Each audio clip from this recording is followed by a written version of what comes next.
Welcome to another video lecture. So in the last lecture we had completed the design of toe slab and heel slab.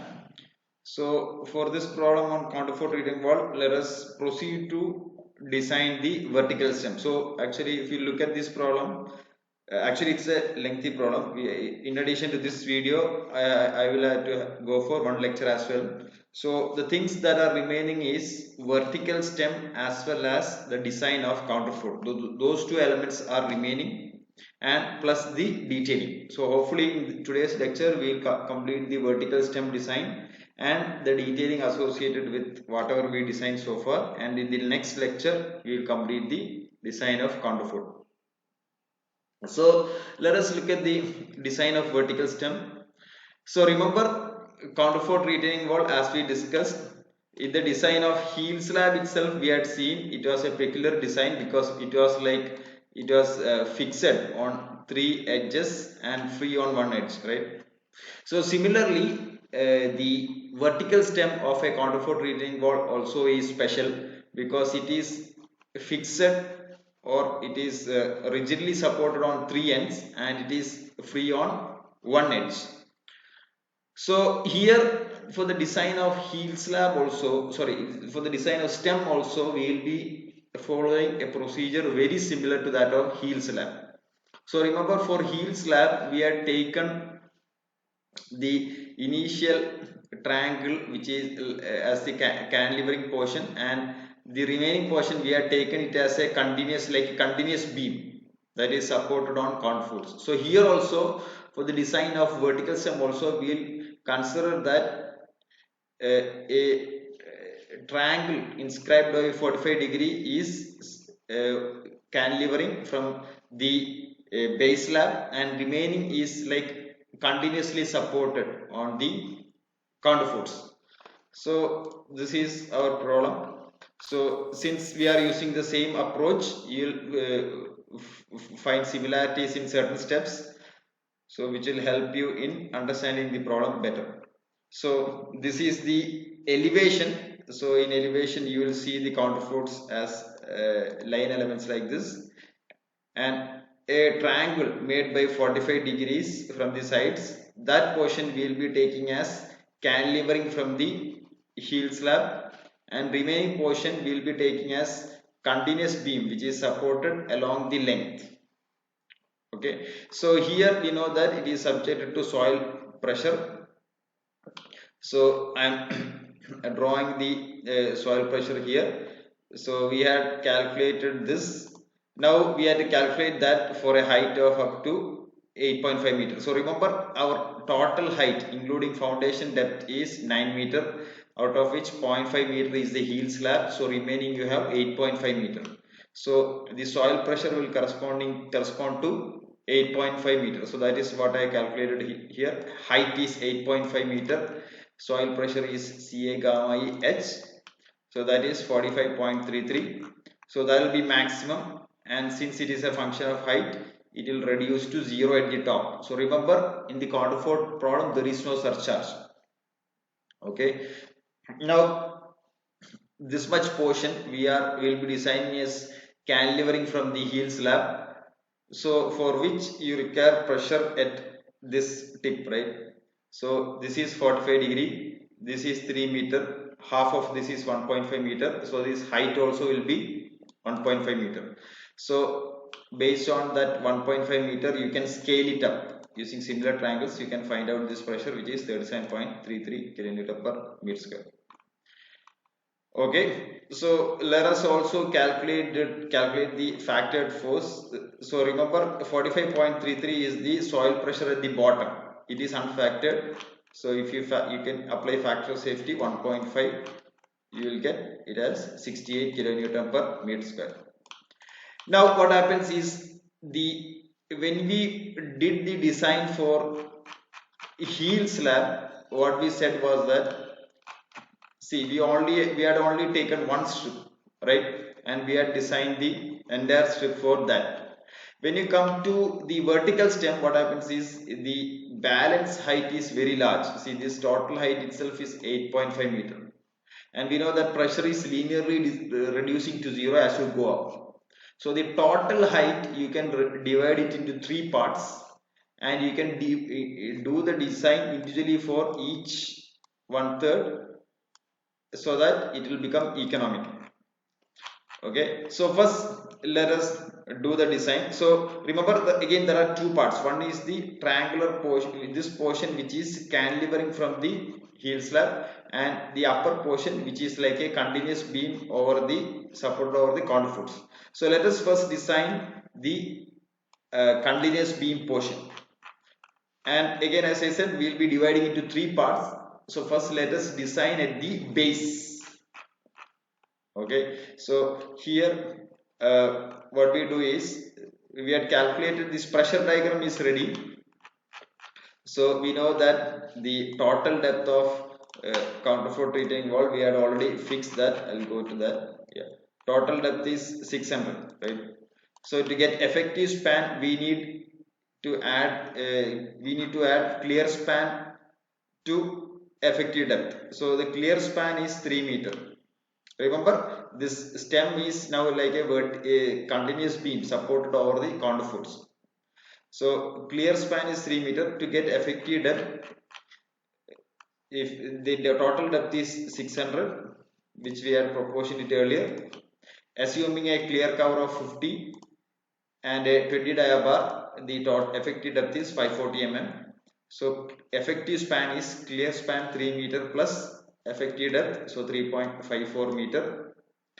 So once you get the effective span, just like what we did for the heel slab, you can calculate bending moment positive and bending moment negative. Remember, soil is trying to push this, or I'll go to this diagram. Soil is trying to push this in this direction. So at the counterfort locations, you will have a tension at the support locations, and at the middle portion you will have tension at the outwards. So this was, if I remember correctly, this was also something which we discussed when we discussed the theory of counterfort walls in the earlier lecture. I think maybe first lecture in the retaining wall or something like that. Okay, anyway, you can, it's not very tough, you can easily try to imagine it. Soil is trying to push here, so you will have tension at the center of the middle, other side of the middle, and towards the counterfort you will have tension towards the inner side. So remember, in the earlier problem, no, in the design of heel slab, we had used these coefficients, WL square by 12 for maximum negative moment and WL square by 16 for maximum positive moment. So we'll use the same thing here. 68 is the factored load, right? And span we have already arrived at. So based on that, we'll calculate the bending moment. Now, just like heel slab, we'll also calculate factored shear force. So here all the counterforts are spaced equally. So total load into span by 2, right? Just like you are calculating the reaction of a of a continuous beam which is symmetrical with all spans same. So load into clear span by 2 minus effective depth, because we know that for the case of shear case, the critical section is at a distance of effective depth. Okay, so this is the factored shear force. So bending moment negative is maximum. We will first design for maximum negative bending moment. You calculate R mu by Bd square, based on which you will calculate Pt by 100. So based on which you will calculate AST. So these things are repeated over and over in this problem. So I won't go into that detail, but you can easily follow the calculation. So you will get some AST. You calculate AST minimum based on 12% of gross area. Remember, gross area means here you will use the full thickness. So that is what I used. So that comes out to be 720 mm square, which is greater than this area. Okay, which means you have to provide minimum AST. So you provide minimum AST. Now for shear force, we know that we are not providing any stirrups. So the depth itself should be sufficient. So based on this AST, based on that PT, you can calculate shear stress. So it is actually even much lesser than PT of 1.15. Remember, in the code, I don't have the code open here. The least one is for PT of 0.15. So the capacity is 0.29, which is much lesser than what is required. So it is okay. Okay, so that is the uh, design for negative bending moment. Now rebar dia and all we are not finalized it yet, so we'll do that shortly. Then let us also see for positive bending moment. So we know that positive bending moment is WL square by 16, which is lesser than WL square by 12, which is required for negative bending moment. So whatever is what this AST you calculated for negative bending moment is what is required for positive bending moment as well. Okay, so let us, since it is only minimum reinforcement, let us assume 12 dia bars. So if you assume 12 dia bar, spacing you can calculate like this. So area of 1 bar into 1000 divided by 720, which is the AST required, AST minimum. So you will calculate the spacing as 150 mm, 157, we can round it off to 150. Okay, so remember this is at the base. So I told you we are dividing the height into 3 parts. So at the base you have calculated this minimum AST is sufficient, shear is okay, 12 dia at 150 center to center. Now you go up upwards to the middle 1/3. Now what happens is loads are anyway lesser, but the depth of the retaining wall is also lesser. So you have to account that for in design. So total depth is 500. Okay, a clear cover 50.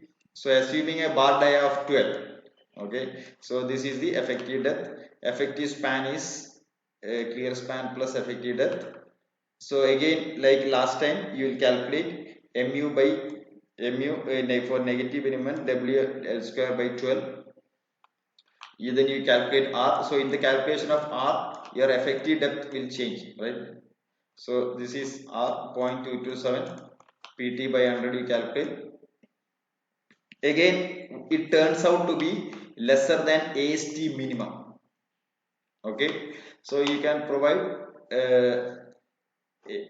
here one difference, one difference here notice in when you are calculating AST minimum, the total depth will be lesser, so that you have to account for. So in the earlier case, middle 1/3 we had got AST minimum as 70D because we have used 600D. Here we are using 500 depth, so we are getting 600 mm square, which is greater than this AST, which means again minimum AST is required. So based on this you can calculate using 12 dia bar, you can calculate the spacing will come little more than 150. So last time we had calculated a spacing of 150, so here it will be a little more than 150. So you provide 12 dia at 175 center to center. Again, shear no need to check separately because in the last case it was satisfied by such a large margin. Here also we are confident that it will be satisfied. Now at the last 1/3 of the height, again if it is already less for these two thirds, for last 1/3 it will be definitely lesser. So there also we will provide AST minimum. So here you calculate the, you take the total depth accordingly. So AST minimum is 480 mm square. So using 12 dia bar we will calculate the spacing will come to 225 mm. Okay, so that is the design of vertical stem for the continuous beam action. Now you have to design the vertical stem for cantilever action, this portion.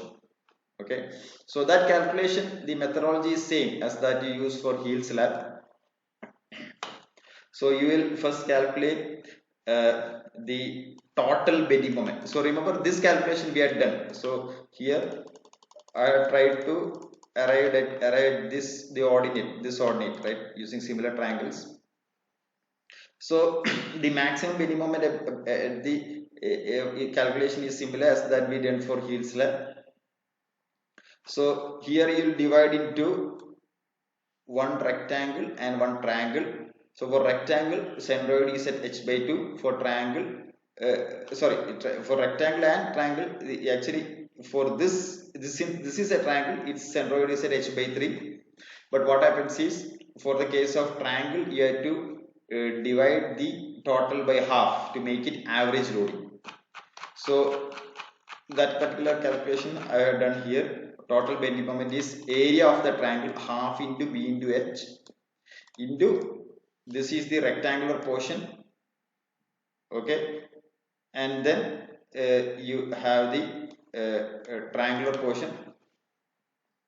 So you do that, so you will get a load of 66 kilonewton meter. So again, just like last case, we will calculate maximum moment. So to consider the effect of triangle, since it is a triangle, you multiply that by 2. Okay, this is an approximate figure. Multiply that by 2, and to make it maximum moment per unit width, you divide by width. Okay, so this is the maximum moment for which you will design. Again, you calculate effective depth. So remember, in this effective depth calculation, first of all, I use this similar triangle approach because to calculate the average effective depth, and also the rebar of the cantilevering portion will come under the rebar of continuous beam action. So you have to subtract 1 bar diameter. So one bar dia is 12 die used for vertical stem action as a continuous beam. So you have to subtract that to get the effective depth. So calculate R, calculate PT by 100. AST required you calculate. Again, it turns out to be lesser than AST minimum. So using 12 dia bars, you calculate the spacing. Okay, so spacing comes out to be 164 mm. So provide 150 mm on both sides. So this is the complete design for the vertical stem. So we have first designed the continuous beam action, dividing it into 3 heights, and then we have designed for the cantilevering action. Now let us detail it. So remember, we are still yet to complete the design of counterfort wall. Now counterfort wall is little complicated, so one full lecture we will dedicate in the next lecture. So whatever we designed so far, heat slab, toe slab and vertical stem, we will detail it. So the detailing is what I have shown here.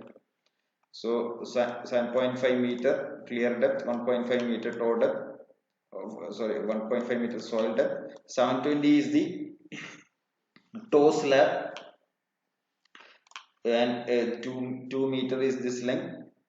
Then so total you have 5 meter. So depth of heel slab is 0.5 meter. This is the counterfort, and then this vertical stem we are divided into 3 heights. So those 3 heights are shown. So spacing of this other bar changes. Okay, now one starking contrast you have to understand with the design of cantilever retaining wall is, see, in the case of this is the document of cantilever retaining wall. In the case of cantilever retaining wall, this bar comes out, right, because this is the main bar that is taking tension, and this bar is also outside because it is the main bar that is taking tension. But in the case of counterfort retaining wall, actually the bars along the length will come outside because it is the beam action that is predominating. Okay, if you remember correctly, it is the beam action that is predominantly. So that is one difference you have to note in the case of cantilever retaining wall and counterfort retaining wall. So this bar is actually taking the cantilevering action, which is for only the small triangular portion. Okay, so that keep in mind. Then you have shear key. This bar will go like this. Then these are bar diameters which we have calculated for heel slab. 10 dia 200 is the minimum, and other direction also you will have that minimum reinforcement. Okay, so please go through this detailing picture in correlation with whatever we calculated so far. So in the next lecture, I will be exclusively spending time on counterfort design, and after that I will also detail the counterfort wall. okay, which will complete the overall problem of counterfort retaining wall. So please go through the problem. If you have any doubts, please let me know. Thank you.